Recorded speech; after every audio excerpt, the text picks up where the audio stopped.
그날 새로운 이웃이 찾아왔어요. 겉보기에는 평범해 보이는 그들의 발걸음이 제 삶의 모든 평화를 산산조각 낼 것이라는 걸 꿈에도 상상하지 못했죠.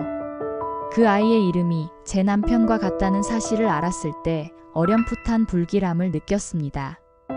그리고 그 이름이 파멸의 시작을 알리는 종소리가 될 줄은 그때는 정말 몰랐습니다. 점점 가까워지는 그들을 보며 불안감은 서서히 현실이 되어갔습니다. 다정했던 남편의 눈빛은 점차 차갑게 변했고 낯선 향수 냄새가 우리 집 안을 가득 채우기 시작했습니다. 제 남편의 이름이 그녀의 입에서 모욕적인 의미로 불릴 때마다 제 심장은 산산이 찢어지는 듯했어요. 그녀는 그 이름을 빌어 저의 모든 존엄을 능욕했습니다. 엘리베이터 문이 열리고 그들의 은밀한 애정 행각이 제 눈앞에 처참하게 펼쳐졌을 때 세상이 무너져 내리는 줄 알았습니다. 과연 저는 이 지옥 같은 현실에서 상처받은 마음을 치유하고 다시 일어설 수 있을까요? 어느덧 결혼 20주년을 앞두고 있던 해였습니다. 제 이름은 수진. 제게는 평범하고 어쩌면 모두가 부러워할 만한 일상이 있었습니다. 아침 일찍 일어나 남편이 좋아하는 메뉴로 정성껏 아침 식사를 준비하고 출근하는 남편의 넥타이를 매만져주는 작은 스킨십. 깨끗하게 정돈된 집안에서 잔잔한 음악을 틀고 나만의 시간을 가지는 평화로움. 그 모든 것이 저에게는 더할 나위 없는 행복이었고 삶의 굳건한 뿌리였습니다. 제 남편 민준 씨는 저에게 한결같이 다정하고 믿음직스러운 사람이었습니다. 그의 눈빛은 언제나 저를 향해 있었고 따뜻한 그의 손은 제 모든 불안을 잠재워주는 듯 했습니다. 퇴근하면 곧장 집으로 돌아와 저와 도란도란 이야기를 나누고 주말이면 가까운 산책로를 걷거나 새로 생긴 카페를 찾아다니는 것이 우리 부부의 소소하면서도 확실한 행복이었죠. 저는 완벽하게 견고한 평화로운 일상을 살고 있다고 철석같이 믿었습니다. 파멸의 그림자가 드리워진지도 모른 채 그렇게 순진하게 하루하루를 보내고 있었습니다. 그날 그 여자가 아랫집으로 이사 오기 전까지는요. 햇살이 유난히 좋았던 어느 봄날이었습니다.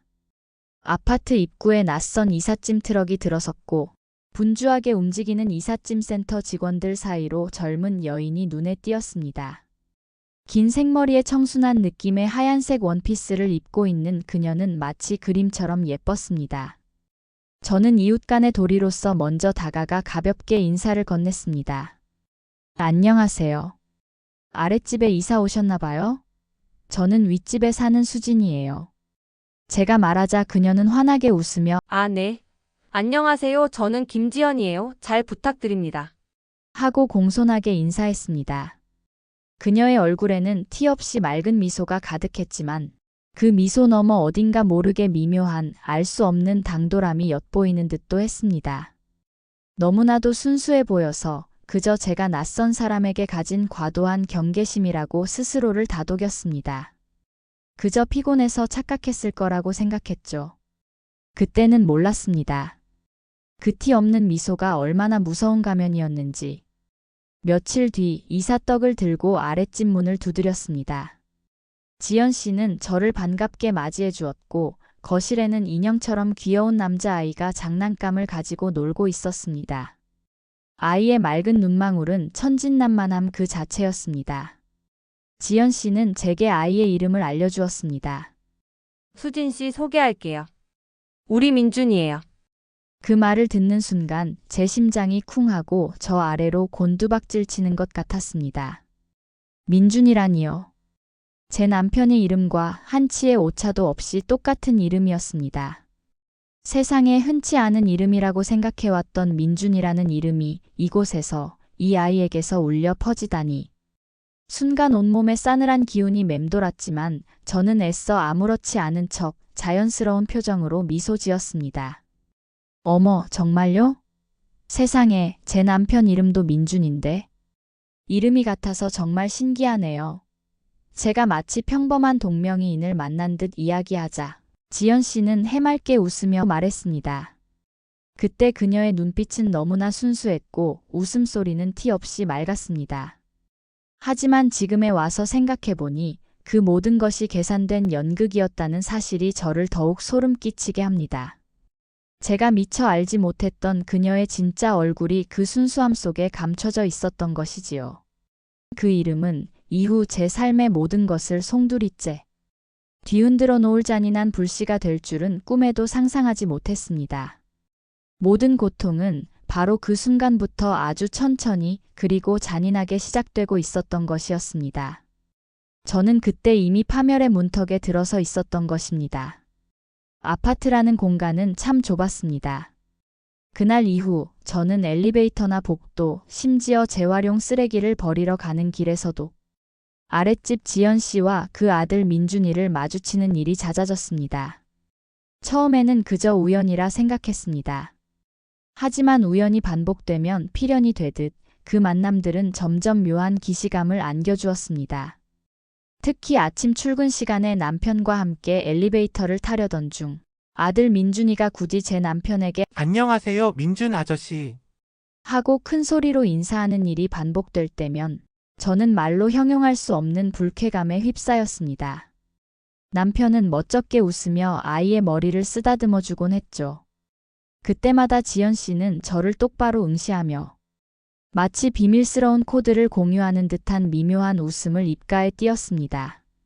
그 모든 상황이 마치 그녀가 연출한 치밀한 연극처럼 느껴졌지만 저는 제 과도한 망상과 피해의식 때문이라고 치부하며 애써 스스로를 다독였습니다.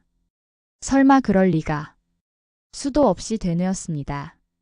시간이 흐를수록 남편은 눈에 띄게 변하기 시작했습니다. 언제부턴가 그는 외출 준비에 더욱 많은 시간을 썼습니다. 평소에는 대충 걸치던 편안한 차림 대신 다림질이 완벽하게 된 셔츠를 즐겨 입었고 평소에는 맡아본 적 없던 낯선 브랜드의 향수를 뿌리기 시작했습니다. 처음에는 나이 들어 갑자기 멋을 내는 건가? 하고 웃어넘겼습니다. 어머, 당신 요즘 멋내는데 관심이 생겼나 봐. 라고 물으니 남편은 피식 웃으며 글쎄, 그냥 기분 전환 좀 하려고. 라고만 말했습니다. 저는 그저 회식이나 중요한 미팅이 잦아졌겠거니 하고 대수롭지 않게 생각했습니다. 하지만 제 마음속 한구석에서는 이상하고 불편한 불안감이 스멀스멀 고개를 들었습니다. 이 불안감의 실체를 똑바로 마주하기가 두려웠습니다. 저녁 식사 자리에서도 남편은 핸드폰을 손에서 놓지 않았습니다. 예전에는 식사 중에는 핸드폰을 멀리 두었던 그였기에 그의 이런 변화는 더욱 눈에 띄었습니다. 메시지 알림이 울릴 때마다 그의 눈은 순간적으로 화면으로 향했고 뭔가 중요한 메시지가 온 듯 재빠르게 확인하곤 했습니다. 그리고 제가 누구한테 온 거야? 하고 물으면 아, 회사 메시지 별거 아니야. 하고 얼버무리기 일쑤였습니다. 그럴 때마다 저는 알 수 없는 차가운 기운이 등줄기를 타고 오르는 것을 느꼈습니다.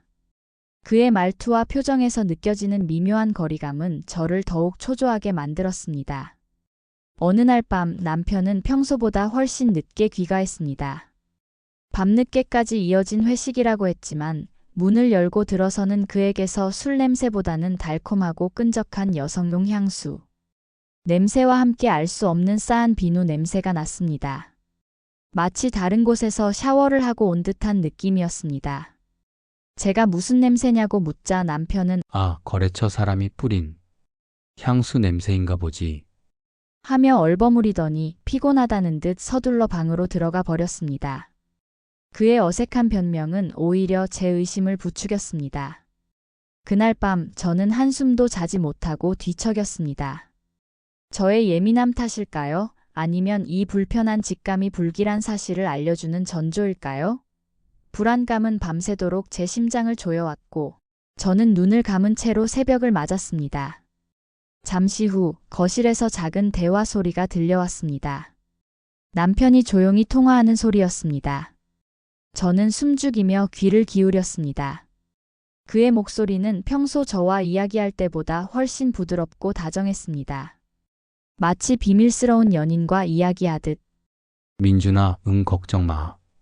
내가 내일 아침에 갈게. 조금만 기다려. 아빠가 갈 거야. 제 남편의 이름이 민준이었으니 당연히 저에게 한 말이거나 아니면 직장 동료에게 하는 말이라고 생각했습니다. 저는 애써 합리화했습니다. 하지만 다음 날 아침 충격적인 장면을 목격하고 말았습니다. 남편은 저보다 먼저 외출 준비를 끝내고 집을 나섰습니다. 얼마 후 저는 남편이 아파트 정류장에서 아들 민준이와 함께 유치원 버스를 타러 가는 지연 씨와 우연히 마주치는 것을 보았습니다. 그때 지연 씨가 장난기 가득한 표정으로 하지만 그 이면에 숨겨진 교활한 의도가 느껴지는 말투로 제 남편을 향해 말했습니다. 어머, 민준 아저씨, 어제는 민준이 아저씨가 너무 늦게 들어오셨네요. 우리 민준이가 아저씨 오기만을 손꼽아 기다리다가 잠들어서 많이 아쉬워했어요. 제 심장은 그 자리에서 다시 한번 쿵 하고 바닥으로 떨어지는 것 같았습니다. 그 밤의 통화가 저에게 한 말이 아니었다는 사실을 깨달은 순간이었습니다. 그 순간 제 머릿속에는 섬광처럼 여러 장면이 스쳐 지나갔습니다. 남편의 잦은 외출, 수상한 향수 냄새, 늘 바뀌는 옷차림, 그리고 결정적으로 그녀가 아들의 이름을 빌려 말하는 저 비웃는 듯한 조롱까지. 그 모든 조각들이 한데 맞춰지면서 하나의 거대한 그림을 완성하고 있었습니다. 그 그림은 바로 배신이었습니다. 저는 눈앞이 캄캄해졌습니다. 아니라고 부정하고 싶었고 이 모든 것이 악몽이기를 간절히 바랐습니다. 하지만 제 안의 거대한 불안감은 이미 진실을 향해, 잔인한 현실을 향해 뻗어가고 있었습니다. 제 삶의 평화는 그렇게 서서히 파괴되고 있었습니다. 불안감은 더 이상 감출 수 없는 확신으로 변해갔습니다. 저는 더 이상 도망칠 수 없었고 외면할 수도 없었습니다. 진실을 마주해야만 했습니다. 결국 저는 미행을 시작했습니다. 마음이 무너져 내리는 듯한 고통 속에서도 저는 냉정을 유지하려 애썼습니다. 평소 남편은 회식이라며 밤늦게까지 돌아오지 않았습니다. 그날도 어김없이 남편은 팀 회식이 길어질 것 같으니 먼저 자. 라는 짧은 문자만을 남기고 집을 나섰습니다. 저는 그의 뒤를 몰래 밟았습니다. 비 오는 밤 저의 발걸음은 불안하게 떨렸습니다. 남편이 향한 곳은 회사가 아니었습니다. 익숙한 아파트 단지 상가 뒤편 어두컴컴한 작은 공원이었습니다. 가로등 불빛 아래 벤치에 앉아 누군가를 기다리는 남편의 뒷모습은 낯설게만 느껴졌습니다. 얼마 후 제가 어제 엘리베이터에서 마주했던 그 지연 씨가 보란 듯이 환한 미소를 지으며 남편에게 다가갔습니다. 어둠 속에서도 그녀의 얼굴은 한없이 밝고 매혹적으로 빛났습니다. 두 사람은 아무렇지 않은 듯 다정하게 손을 잡고 공원길을 거닐었습니다. 그들의 모습은 누가 봐도 이제 막 시작된 풋풋한 연인의 모습이었습니다. 제 심장은 미친 듯이 날뛰었습니다. 머릿속은 하얘지고 손발은 차갑게 얼어붙는 듯 했습니다. 그들은 이내 아파트 후문 쪽으로 사라졌습니다. 저는 무작정 그들의 뒤를 따랐습니다. 그들이 향한 곳은 바로 아랫집 지연 씨의 현관 앞이었습니다. 남편은 마치 자신의 집인 양 자연스럽게 비밀번호를 누르고 능숙하게 집 안으로 들어섰습니다. 제 눈앞에서 펼쳐지는 믿을 수 없는 장면에 저는 그 자리에 얼어붙고 말았습니다. 차가운 복도 바닥에 쏟아지는 제 눈물만이 저의 비참함을 증명하는 듯 했습니다. 이 모든 것이 꿈이기를, 끔찍한 악몽이기를 간절히 바랐습니다. 하지만 차가운 아파트의 복도 공기만이 저의 뺨을 스치며 현실임을 일깨워 주었습니다.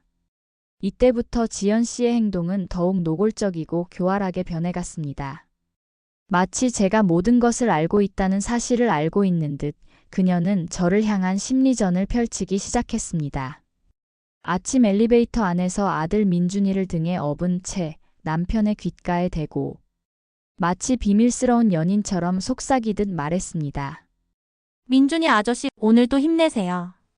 우리 민준이처럼 멋있어요. 어머, 혹시 밤의 꿈에 민준이 나타날까봐 제가 자장가를 불러줬는데 잠은 잘 주무셨어요. 라면서 그녀는 마치 제가 남편과 통화한 것처럼 가장하며 자신의 아들 이름을 팔아 저를 대놓고 조롱하고 있었습니다. 그럴 때마다 지연 씨는 제 눈을 똑바로 응시하며 비릿한 웃음을 지었습니다. 저의 남편에게 민준 아저씨라고 부르면서 자신의 아들 이름을 팔아 저를 대놓고 능욕하고 있었습니다. 저는 심장이 쿵쾅거려 제정신이 아니었습니다. 온몸에 소름이 돋고 식은땀이 흘렀습니다. 그녀의 교묘한 도발은 저의 심장을 칼날로 긁는 듯한 고통을 안겨주었습니다. 며칠 뒤 제 삶을 송두리째 뒤흔들 충격적인 사건이 일어났습니다. 저는 잠시 동네 마트에 들러 저녁 찬거리를 사가지고 집으로 돌아오는 길이었습니다. 두 손 가득 식료품 봉투를 들고 엘리베이터를 기다리고 있는데 저 멀리서 남편과 지연 씨의 모습이 다정하게 보였습니다. 두 사람은 마치 아무렇지 않은 연인처럼 팔짱을 낀 채 환한 웃음을 지으며 제 쪽으로 걸어오고 있었습니다. 저는 저도 모르게 몸을 숨겼습니다. 찰나의 순간이었지만 제 가슴은 공포와 분노 그리고 치욕감으로 인해 격렬하게 요동쳤습니다. 엘리베이터 문이 열리고 두 사람은 아무것도 모른다는 듯 스스럼없이 안으로 들어섰습니다.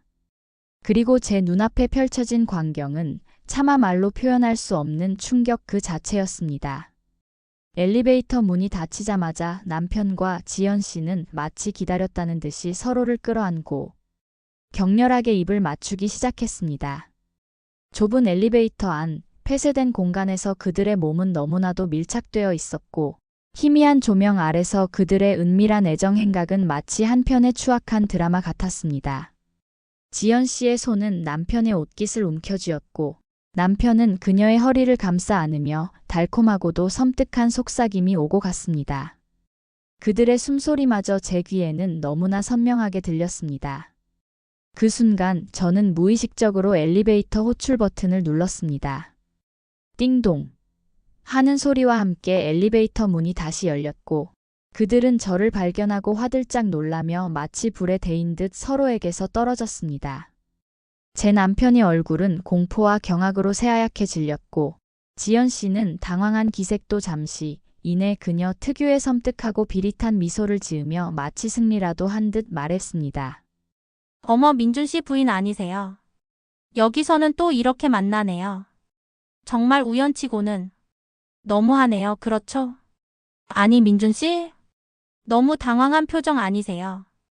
그녀는 제 이름을 부르지 않았습니다. 그저 민준 씨 부인이라고 마치 저의 존재 자체가 남편에게 종속된 하찮은 존재인 양칭했습니다. 저는 그 자리에서 다리가 풀려 바닥에 주저앉을 뻔했습니다. 온몸에 피가 역류하는 듯했고 심장은 산산조각이 나 바닥에 흩뿌려지는 고통을 느꼈습니다. 제 남편의 이름이 그들의 추악한 불륜을 정당화하고 저를 조롱하는 가장 잔인한 도구가 되어 들려왔습니다. 저는 그들에게 아무 말도 할 수 없었습니다. 오직 차가운 분노와 형용할 수 없는 배신감만이 제 존재를 지배했습니다. 그 짧은 엘리베이터 안에서 저의 세상은 완전히 무너져 내리고 있었습니다. 더 이상 제가 발 딛고 설 곳은 없는 듯 했습니다. 엘리베이터 안의 그 짧은 순간은 제게 영원처럼 느껴졌습니다. 남편은 굳은 얼굴로 아무 말도 하지 못했고 지연 씨는 여전히 묘한 웃음을 지으며 저를 향해 경멸 어린 눈빛을 던지고 있었습니다. 엘리베이터 문이 닫히고 저는 차가운 바닥에 주저앉아 한참을 흐느꼈습니다. 제가 서 있던 세상이 제가 굳게 믿었던 사랑과 신뢰가 한순간에 산산조각이 나 바스러지는 듯 했습니다. 더 이상 숨을 쉴 수도 아무것도 느낄 수도 없을 것 같았습니다. 제 인생은 여기서 끝인가 하는 절망감이 저를 집어삼켰습니다. 그날 이후 우리 집안에는 싸늘한 침묵만이 흘렀습니다. 남편은 제 눈을 똑바로 쳐다보지 못했고 그 어떤 변명도 사과도 하지 못했습니다. 아니, 아마 할 수 없었을 것입니다. 그의 변명은 아무런 위로도 되지 않을 것이라는 것을 저 스스로가 너무나도 잘 알고 있었으니까요. 상처는 너무 깊어서 말로 설명할 수 없었고 어떤 말로도 치유될 수 없을 것 같았습니다. 매일 밤 저는 지옥 같은 악몽에 시달렸습니다. 잠시라도 눈을 감으면 엘리베이터 안에서 마주한 그들의 추악한 모습이 그리고 제 남편의 이름을 마치 장난감처럼 가지고 놀며 비웃던 지연 씨의 얼굴이 선명하게 떠올랐습니다.